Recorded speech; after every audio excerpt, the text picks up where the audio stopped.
strap in and brace yourself to motorsports fans because today the guest is tearing up every track she touches, from GD circuits to the brutal dunes of Dakar Rally. At just 19, she's not only a rising motorsport phenom, she's redefining what it means to be a modern racer.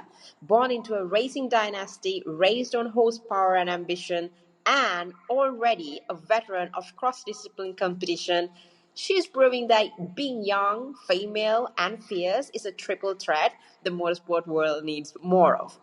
Whether she's wrangling a 1,000 horsepower truck or navigating the most intense endurance rally on earth, she does it all with great grace and zero apologies. Oh, and did we mention she's also an advocate for diversity, mental strength, and breaking barriers in a male dominated sport? Today, we're diving into the adrenaline fueled world of Aliyyah Koloc. And trust us, this one's gonna be full throttle. Welcome to Strapping the Deep End. How are you? Fine, thank you. Thank you for having me. It, I'm pretty excited and dope that I'm actually having you here to have a proper chat. so For before we sure. dive So before we dive into the racing world, how would you describe yourself outside the cockpit? What's something fans might not know about you? Like, who is Alia Koloc? Oh Lord. I think maybe people would not realize I'm very shy and introverted. Maybe it's not like visible on the camera, but I usually on my day-to-day hide from the camera. So yeah, I would say I'm a very like shy person, but I'm trying to work on it. And I try to think I'm overall a nice person and sometimes funny. I mean, you're only in your teens, but your resume already spans GD racing, trucks, and extreme off-road. When did you first realize motorsport wasn't just a passion but your path? Well, I'm not, to be honest, I'm not in my teens. I'm actually 20 already. This year I'm turning 21. So to be honest, I'm already getting old. But I think I always loved motorsport because my father was in motorsport, so I always loved watching races. But I never dreamed of becoming a racing driver because when I was 4 years old, my dream was to become a tennis player, a professional tennis player. So then, when I was 14, I got an injury. So then that's when I started to follow my father into his work, and then that's where I discovered racing during a winter testing. And since I sat in the behind the wheel for the first time, I couldn't think of anything else I wanted to do. I mean, it's like the calling, right? There's always a reason for whatever the hell that is happening in the world. And that was basically the reason that you were supposed to get Exactly. four wheels. Exactly. So It's you funny. in such a variety of disciplines, how has switching between different vehicles and formats shaped your versatility as a driver? I think having the chance to drive so many different vehicles have for sure been something I was very lucky because I started in racing relatively late at 14, 15. So then to be able to switch I first started in a truck, a 5-ton truck, which is very different than your regular karting. So that was the first, and then I tested then from NASCAR to GTs to rally. So I think the change for sure has been going back and forth has been difficult, but I think I've been doing it for the last like I think maybe like it's been 3 years already since I've been switching circuits and rally. So I think now it takes time to get used to it, but I think once I'm in the car, I always get used to it pretty fast. So the change is like second nature. It's something I don't really need to stress about too much now, which is It's great. you know. Exactly. Do you feel you're treated differently on the track because you're a young woman, or have you noticed people change their perception after they actually see you race? I think when I first started, for sure, it's been because I was the young girl on the grid. It was against these very like these older guys. I didn't race against people my age, so that was also something that was pretty funny. So I think it's for sure been tough, but I think over the years now I think I've built a solid record for myself. Of course, if I have my ups and downs, but I think now I just don't pay attention to it really. And there's also now so much more ladies in the sport, so I think it's people are getting used to it more now. I mean, I've seen and I've heard and I've seen the recent incidents, the injuries that had you take a forced break, even though you didn't want to take a break, you had to take a break. So, how do you mentally prepare before a big race weekend? Any rituals or music or moments of silence? Because I wanted to ask this question in a general way, but I wanted to specifically ask this question targeting the incident afterwards, because after a certain type of an injury, and then you lose some sort of confidence in you, thinking that it's like a mental block sort of a thing that you get in. Every athletes get that. So with that, how did you restart? For sure, it's been very tough, especially since my accident recently. It's been I think one of the biggest accidents I've ever had. So for sure, the preparation, but before the race, I always like to, when I get ready, I like to be with my chill music and be with my team, because my team, we have a really good a team spirit. So I love to be around my team. And then just before driving, I like my me time. And then for the mindset, so specifically also after this accident, for sure it was pretty difficult, because it was my one of the biggest accidents I've ever had. So I've still, this week I started to first time got back in the race car since the accident. So it's been for sure, I feel the mental block, which I'm trying to push through. Of course, it's not been easy, but I have a really good team. They don't rush me or push me to do something I'm not comfortable with, which I think was is very important. So they're helping me gradually get back into it and not pressure me. So it's been a, for sure, not easy, and still I don't think I'm completely out of the woods yet from this, but I think it's been for sure testing me as a driver and as a person, and I'm hoping to, by the end of it, become a better in both. Trust me, kudos to you for actually putting yourself out there and trying to actually get out of that mental block. Because me being an athlete, I used to do powerlifting, weightlifting, and then after I had my injuries, automatically I get a mental block where even if I'm going for deadlifts or squats, I don't go down or come up. Like in my head, I'm thinking like, no, I can't. If I'm gonna put this one in this way, my back.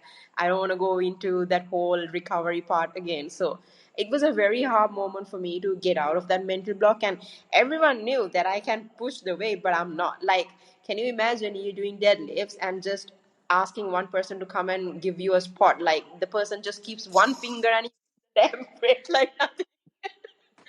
Like, that's the only Yeah, that you have.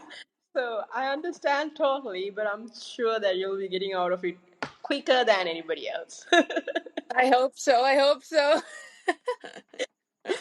So you've spoken openly about being a twin and biracial. How do all these elements of your identity influence the way you show up in motorsport spaces?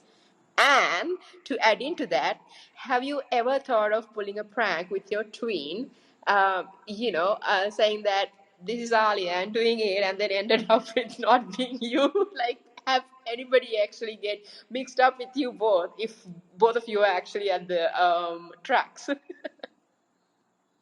You know what? I will, with my sister, we don't look alike at all. So how Ooh. people, yeah, so but funny enough, everyone thinks that she's me, so I don't know how everyone gets it confused, because we are like, and also I'm like so much taller than her, so like we completely don't look like twins. So so people do get us mixed up, which is crazy, but it's funny.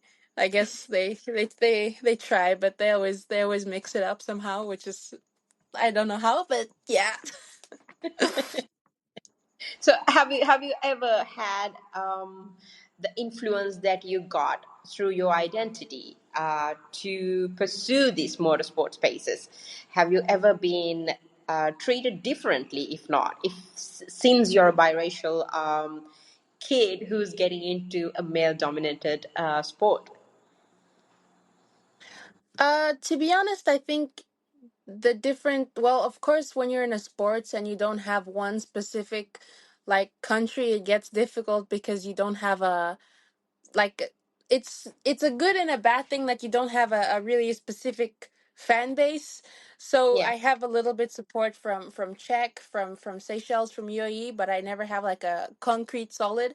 So in some ways it's good, but it's also like bad because so I think it's when I'm on the track, it's like something I never think about. But of course, when it's outside of the track and with the media, it gets a little bit confusing also to have three nationalities. So I think more on the media side, it's been a lot, but I'm just very no, I'm very grateful to be to be such a mix, and yeah, I wouldn't have it any other way.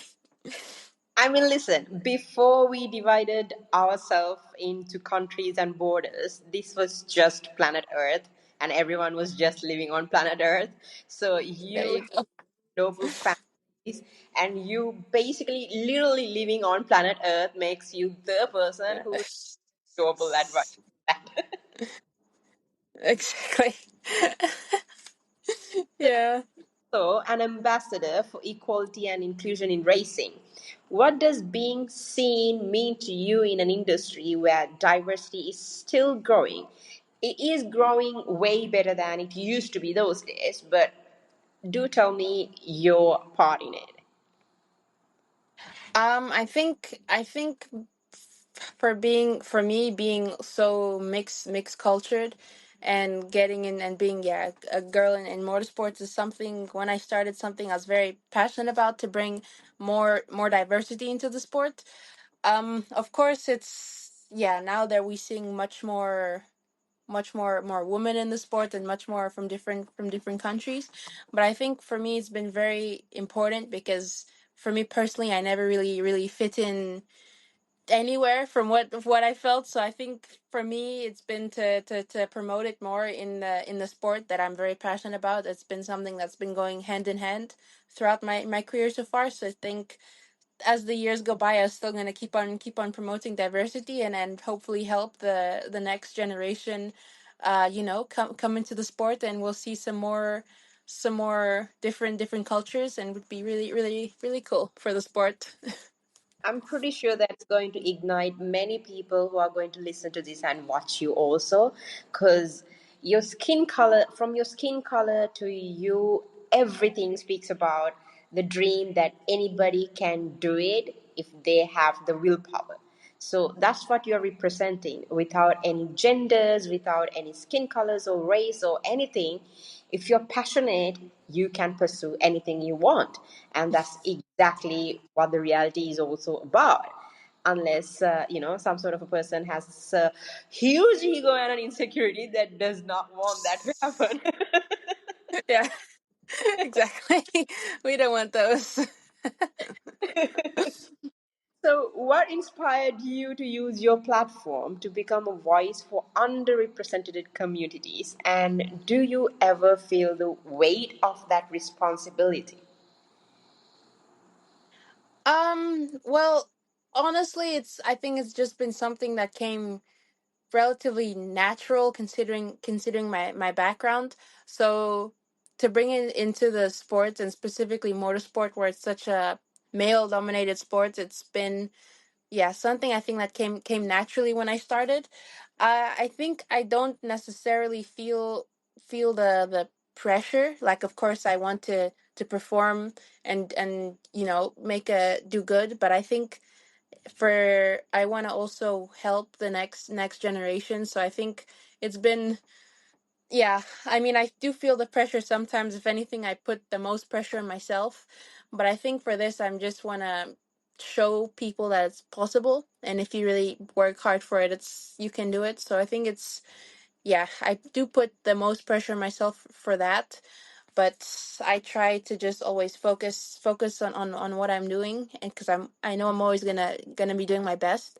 So so yeah, just try to focus on that. That's what's I've been doing so far. So, motorsport is loud and intense, but the mental side is often quite the battle.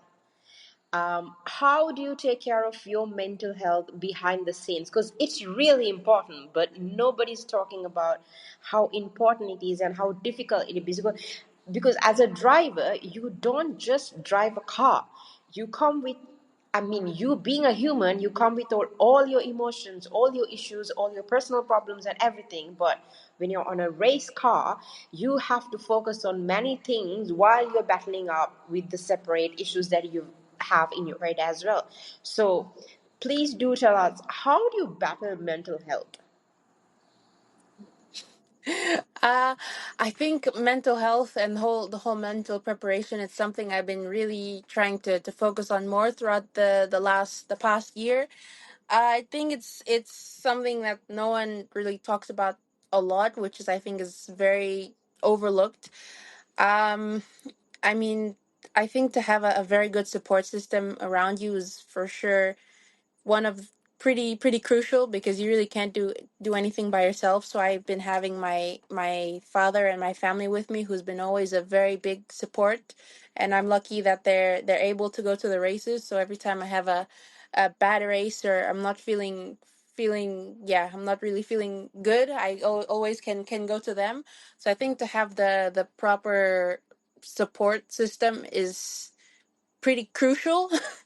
and and I don't know, I think just to have a balance between also not to be burned out by your sports, because that's also very, I think, common. So I think just the balance between your professional and personal life is something that needs to be more taken seriously, which I don't have down. I think my personal and work life is not really balanced. So it's still something I'm working on, but I think it's to have the proper support and the proper people is the most important things I can say.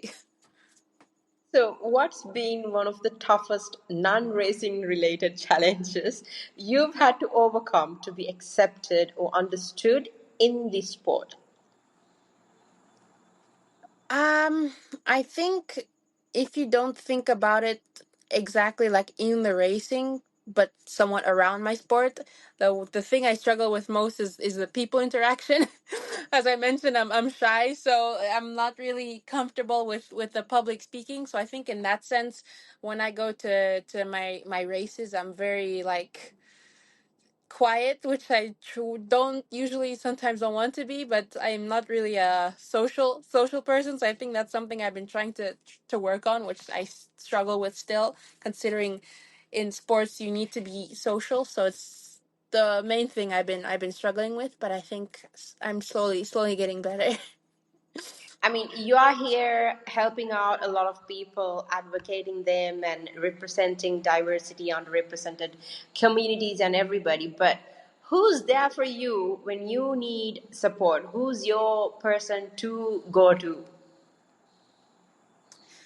I think it would be either my parents, my my father or my mother, or it would be one of my mentors. He's someone, he's like a brother to me. He's in the team.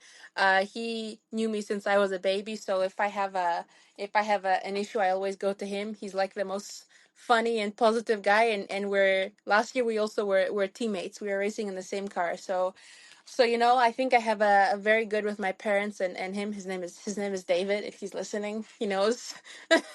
So yeah, he's the they're the three people who I go to if I need the proper support. David, the shout out for you, all right? Where shout out shout out to David.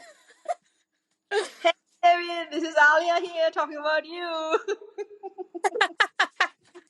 Oh, I'm sure he'll really love that. So, where do you see yourself in 5 years from now? Is it Le Mans? Is it Dakar again? Or maybe, even being a mentoring? person to the next wave of diverse races, following David's path. Hmm. Oh, okay. In 5 years, I'll be 25. Hopefully, I'll still be racing. I would love to. I would love to. By that time, I would love to be reaching the 24 hours of Le Mans. That's one of my dreams, and of course Dakar, because I those are my two racing goals. I'd love to. Of course, I'd love to achieve more. I think already this year I'm gonna be mentoring some young drivers. So I think I'm already getting it. I'm ahead of my time. Already mentoring students. So I think hopefully I'll be still racing and yeah, hopefully still be doing what I'm doing now, just better. And going to be teammates with David, even in front of the 5 years. Exactly. David will still be there racing in his prime. Suddenly, David became the topic now. I swear I can be David's. I can talk with Dave. I'm David's biggest fan. He's like honestly one of the best drivers I know. So like I'm his biggest fan. So, what's one change you would love to see in motorsports world for the next generation of drivers coming up, especially those who feel like outsiders? Um, the biggest change I would say for sure, even if you feel like an outsider, I think it's at least for me it builds resilience. Like being an outsider for sure is not very. It's something I know. Was something I sometimes I feel quite often. So I think it's maybe to be a change I'd want to see is maybe more again, maybe just more diverse kids, some more girls, why not? And and yeah, I think yeah, that would be More cool. out. Let there be more. Exactly, more outsiders, a whole group of outsiders, and we can make a whole club. Okay, so we are jumping into the rapid fire questions where I will be asking you nonsense, clueless questions and you have to answer me. All right? Okay, So, the okay. first question that I'm going to ask you, if you were a sandwich, what would it be called and what would it be in it? A sandwich. Oh God. Um, it would be called the AK the AK-29, because I don't know, because like I'll put some peanut butter. I love peanut butter, and you know what? I'll put all my favorite things: peanut butter and some hot Cheetos. Oh my God, that is That's such gonna be so. That's gonna be so disgusting. But I love spicy and I love peanut butter. So and a good old touch of cinnamon, because why not? And honey. That's gonna be so gross. It's the that first things I thought of. that you need to take with a different diarrhea pill that can stop it. Oh, oh yeah. No, the AK, because it's like AK-29, so it's like the AK-47, so it's like it's intense. It's it's go big or go home. Oh, I don't recommend to try. Nobody should try that. Please don't. At least once in a lifetime, you need to give it a go and then see how it is. Review upcoming. I don't want to make anybody sick. It's the first I just think of my favorite things and put it in. Oh God, that's not good. Okay, are you a pizza fan? Yes, Uh, definitely. are you going for a pineapple on pizza? Yay or no? No, Hmm, never. interesting choice. I can see how it could be good, like the sweetness, but I don't know. I'm not sure. Mm, no, Honey, you basically it's not. said No. would love to have some peanut butter, spicy Cheetos, and then cinnamon, and then honey on a sandwich, and then you're saying, no, hell no, pineapple on pizza. Oh yeah, oh yeah. That makes sense. That makes a lot of sense. I mean, Okay, maybe I'll try pineapple. Oh, to be honest, I don't know. I don't know anymore. if you're ever gonna try, if you're ever gonna give it a try, make sure there aren't any Italians around you. Okay, yeah, I'll make sure. But so far, I'm with the Italians. Pineapple is a no go. Okay, I'll so see if I change my mind. all right, the next question.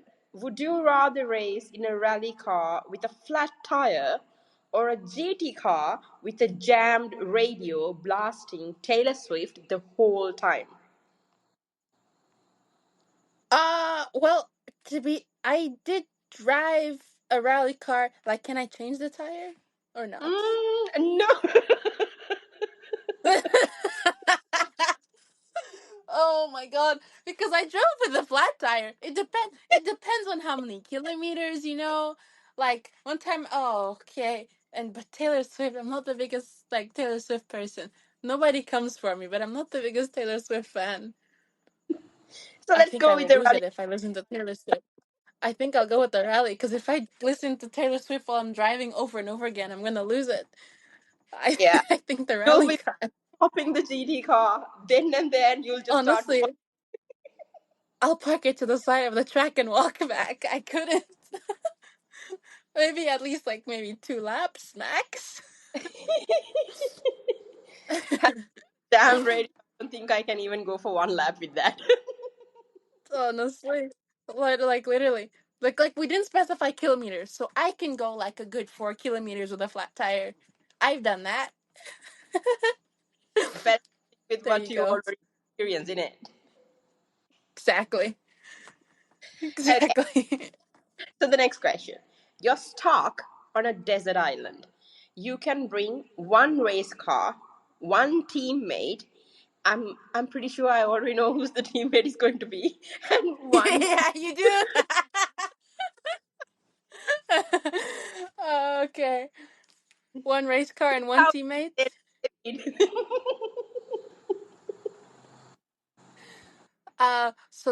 So the teammate would be David, Mm-hmm.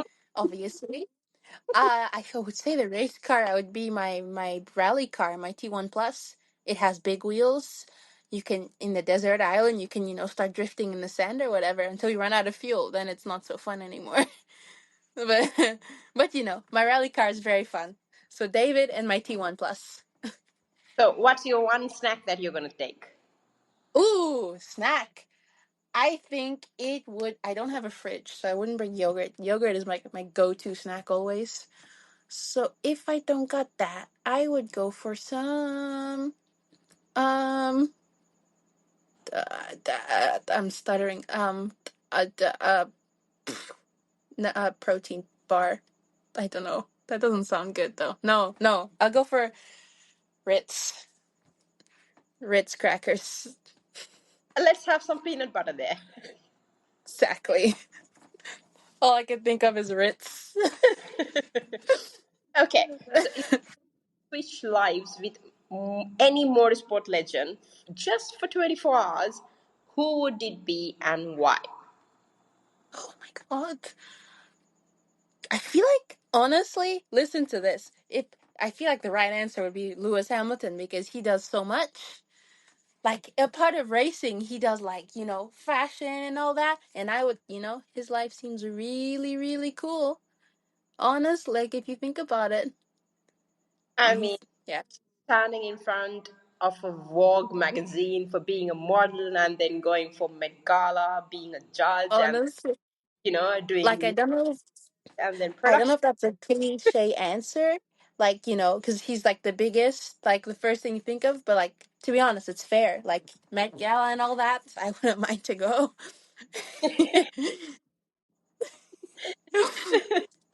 I'm pretty sure whoever listens to this, if they have any thought about having a female racer, it has to be you. I'm Oh, wow. I hope that would be nice. Yeah, it has to be. Please. Imagine you there with all the spotlights and everything, like, woo! And then I'm gonna say, oh, you know what? I know her. I've interviewed her. One day, we'll see. Would you rather be stranded in a desert with your race crew or in a simulator session with no water or snacks for 10 hours? In the desert with my crew or in the simulator with no snacks or water? For 10 In the hours. in the desert with my crew, because to be honest, I've been close to it. I've been stuck once, I think, for a good 6 hours, and at some point for half of it I was alone with my navigator, so I was pretty close to that already. So 10 hours with my crew. Bloody hell, I need to come up with better questions for you. Honestly, like on to be honest, that first one I experienced it like almost literally. So Oh yeah, my god. that one was easy. So ever thought like, oh my good god, I'm not gonna make it. Am I gonna die in this one? Or have you ever thought of those things when you were like getting through those phases? Well, the only thing I was no, not specifically like I'm gonna be stuck here, because always there's a safety. It's a race, so there's always gonna be help. But for sure, I felt the feeling of hopelessness when you're stuck in the middle of nowhere. Your car is broken, and you're just in the middle, like my last stage in Dakar. Jesus, we were stuck in the dunes, and I was just like, my goodness. So not like, yeah, the sense of defeatedness and hopeless after a while it gets a little bit, you feel it. Okay, so we're done with all the crazy rapid fire questions that I was gonna throw you out. Damn, So, that first one with the sandwich got me. Jesus, nobody should try that. so what advice do you give to young girls or anyone who feels like they don't belong in motorsports because of who they are? I would say focus on yourself, focus on your goals, work hard to reach your goals, and if you feel like you don't belong, just, you know, work hard and prove yourself to yourself that you belong. And who cares what anybody else thinks, really? Have your people Amen. around you and forget about anybody else. There True, you go. true. Like, all hail the queen, yes. Learning from experience.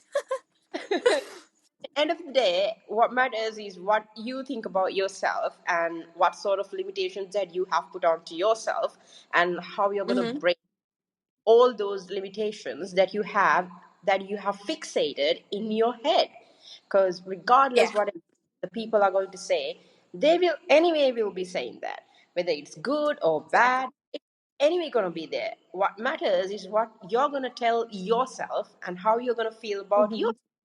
So yeah. Exactly. What I've been told is if you have negative comments, then you're doing something right.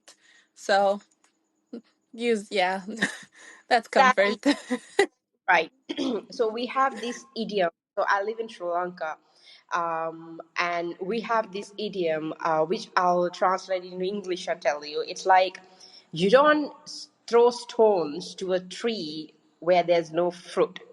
You throw stones to the tree when there are fruit, so that you can, pick up those stuff. Hmm. So in the same way, Hmm.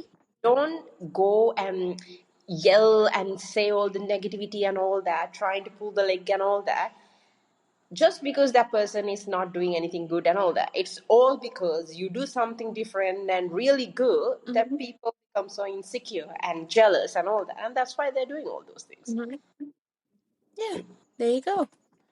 There you go. What's one moment in your journey that reminds you, I was made for this? Um, no, this one I need to think. I mean, I think it was always when there's a good. I would say I think finishing the toughest race in the world is a pretty valid after crossing the finish line. And after also some days during making a good result, I'm thinking, yeah, oh yeah, I think I belong here. So yeah, during those days when there's like a good result, then I'm like, yeah, I'm I can doing something feel right. that song there, definitely. Yeah. So yeah, Those are good Whoever there days. are, all the people who are listening to you and watching you and all that, tell them where they can follow you on your socials. Where can they find you? Oh, they can find me pretty much. I'm on everywhere: Instagram, Facebook. I think, yeah, probably TikTok as well. Um, and then on the internet, anywhere on the internet, really. But mainly Instagram is like my go-to. So if anything, yeah. There you go. So your handle goes as Aliyyah Koloc, right? Aliyyah Koloc, Aliyyah. It's hard to spell and it's hard to pronounce. So if anybody gets it wrong, it's fine. I'm used to it. If that doesn't work, just Koloc. Surely it'll be there. Thank you so much for joining us today for the episode. It was being a pleasure having you here. Thank you for having me. It was very fun. So, from desert storms to circuit showdowns, Aliyyah Koloc is racing her own race, and it's one hell of a journey to watch. Whether it's her relentless drive, her ability to adapt across racing styles, or her fearless voice, as you've heard all this time, in the conversation around diversity and representation, which she has a very funny, comical side to her as well, which is really cute, by the way. She's setting a new standard for what a 21st century racer can be. To everyone listening, whether you're chasing the dream, breaking your own limits, or just here for the ride, remember the future of motorsport isn't just fast, it's fearless. And the best example is this young lady herself. Catch you next time on Stripping the Dipping, where we keep it raw, real, and racing. Thank you so much. Thank you.